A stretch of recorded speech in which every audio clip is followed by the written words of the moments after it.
Benny Blanco's relationship often grabs attention, isn't it? But this time the internet is talking about them for a rather unusual reason.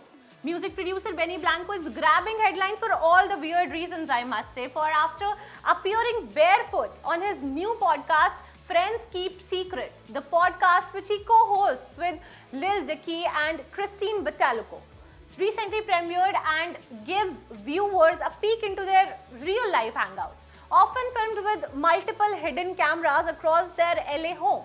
But while hosts were casually chatting, eagle-eyed viewers noticed something else.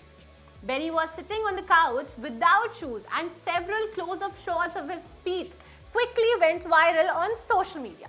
Within hours, the internet began talking and trolling him, questioning his hygiene and even mocking him for his appearance. Some users wrote harsh comments like he looks dirty and smells like a bin, while another joked so Selena couldn't find a better man.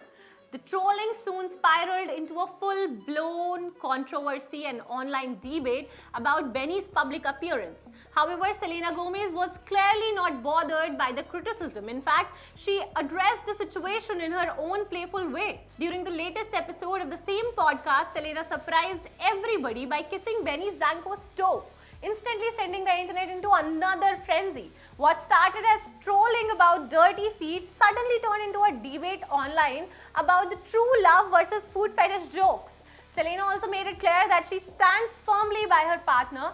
Taking to her Instagram, the Love You Like a Love Song singer shared a cozy video of the couple kissing and wrote, "I fall more and more in love with you every day, my love." On the podcast too, Selena described their relationship as healthy and said that being with Benny is one of the happiest parts of her life. And Benny didn't stay silent either. In a humorous response to the trolls, he even showed his clean feet on the show, almost as if proving that the internet had exaggerated the situation. So while one side of the internet is still joking about the dirty feet matter, the other side is calling Selena's reaction a bold way of shutting down online hate. And some are even trolling her. But here's the biggest question. Is trolling someone over their appearance, even something as trivial as their feet, really fair? What do you think about this entire debate? Do let us know in the comment section.